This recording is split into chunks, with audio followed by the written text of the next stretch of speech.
یہ جو دعویٰ کرتے ہیں کہ جی ہمیں بہت بڑا مشکل پاکستان ملا, ہمیں تو پتہ نہیں بارودی سرنگیں مل گئیں. شہباز شریف جس کو بہت شوق تھا پرائم منسٹر بننے کا, اور کئی ایسے یہاں لوگ بیٹھے ہوئے تھے, وہ سمجھتے تھے کہ آئنسٹائن کے بعد دوسرا آدمی شہباز شریف آئے گا, ایک دم سارا ملک ٹھیک کر دے گا.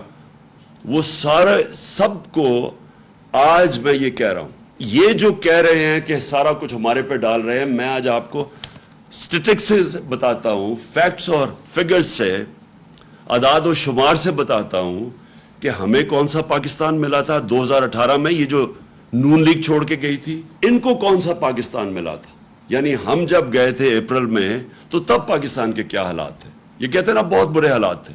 2018 میں جب ہمیں پاکستان ملا تھا تو جو ہمارے ریزروز تھے, جو اصل مسئلہ بھی آپ کی قوم کو بتا دوں, مسئلہ کیا ہے؟ مسئلہ یہ ہے کہ بیرونی خسارہ ہے, جس کو کہتے ہیں کرنٹ اکاؤنٹ ڈیفیسٹ. جتنا آپ کا بیرونی خسارہ بڑھتا جاتا ہے, آپ کو اپنے ریزرو سے پیسے دینے پڑتے ہیں, ریزروز کم ہوتے جاتے ہیں, اور جیسے جیسے ریزروز کم ہوتے جاتے ہیں روپے پہ پریشر پڑ جاتا ہے, روپیہ گرنا شروع ہو جاتا ہے, ڈالر مہنگا ہونا شروع ہو جاتا ہے. جب ڈالر مہنگا ہوتا ہے تو جو بھی چیزیں آپ باہر سے خریدتے ہیں وہ سب مہنگی ہو جاتی ہیں. جس میں تیل ہے وہ آپ باہر سے خریدتے ہیں, وہ بجلی, کیونکہ بجلی کے اندر بھی جو فیولز ڈالتے ہیں, کوئلہ یا گیس باہر سے خرید کے یا پھر تیل ڈالتے ہیں, وہ ساری مہنگی ہو جاتی ہیں. تو سب کچھ مہنگا ہو جاتا ہے جیسے جیسے آپ کا روپیہ گرنا شروع ہوتا ہے. تو لہٰذا سب سے امپورٹنٹ چیز ہوتی ہے کہ آپ کا جو بیرون ملک خسارہ, کرنٹ اکاؤنٹ ڈیفیسٹ, وہ کنٹرول میں ہو.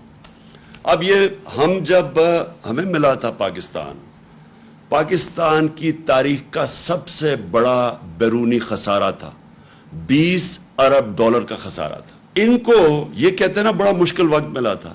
ان کو جب اپریل میں جو انہوں نے سازش کر کے ہماری گورنمنٹ گرائی, تو ان کو جو کرنٹ اکاؤنٹ ڈیفیسٹ ملا تھا, بیرونی خسارہ, وہ تھا 16 ارب ڈالر. اب یہ سمجھنا ہے, ہمیں 20 ارب ڈالر ملا, ان کو 16 ارب ڈالر ملا.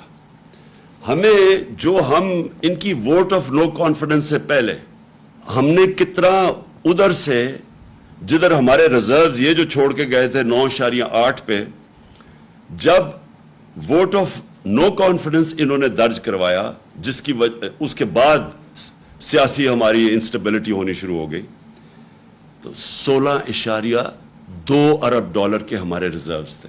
پھر سے یہ جب چھوڑ کے گئے تھے پاکستان 9.8 تھا.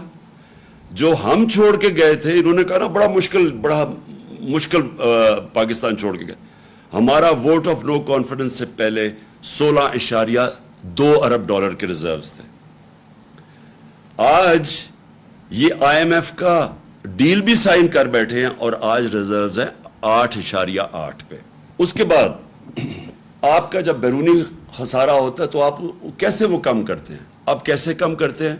دو ہماری بڑی چیزیں, ایک ہم ایکسپورٹ کرتے ہیں تو وہ ڈالرز آتے ہیں, اور دوسرا بیرون ملک پاکستانی ہمیں ریمیٹنسز بھیجتے ہیں, وہ جو پیسہ بھیجتے ہیں. یہ جب چھوڑ کے گئے تھے تو یہ یاد رکھیں 20 ارب ڈالر کا خسارہ, لیکن ریمیٹنسز کتنی تھی اوورسیز؟ 19 ارب ڈالر کی, اور ان کی ایکسپورٹس کتنی تھی؟ 24 ارب ڈالر کی. ہم جب چھوڑ کے گئے 20 سے کم خسارہ کیا, 4 ارب ڈالر کم کیا 16 پہ, لیکن ہماری آمدنی کدھر پہنچ گئی؟ 19 ارب ڈالر سے ہماری ریمیٹنسز گئی 31 ارب ڈالر پہ. 12 ارب ڈالر کی ہم نے مزید اور آمدنی کی, یعنی ہمارے پاس زیادہ پیسے کیے اپنے یہ قرضے واپس کرنے کے لیے. اور دوسرا ہماری ایکسپورٹس, یہ 24 ارب پہ چھوڑ کے گئے تھے, 32 ارب ڈالر پہ ہم ایکسپورٹس لے کے گئے. تو ہم نے ملک میں زیادہ ڈالرز بھی لے کے آئے, اور ہمارا خسارہ بھی کم تھا. میں یہ اس لیے کہہ رہا ہوں کہ بار بار پروپیگنڈا کیا جاتا ہے جی بڑا مشکل ہمیں ملک چھوڑ کے گئے. یہ وہ ملک چھوڑ کے گئے تھے, ہمارے لیے ان سے زیادہ مشکلات تھی.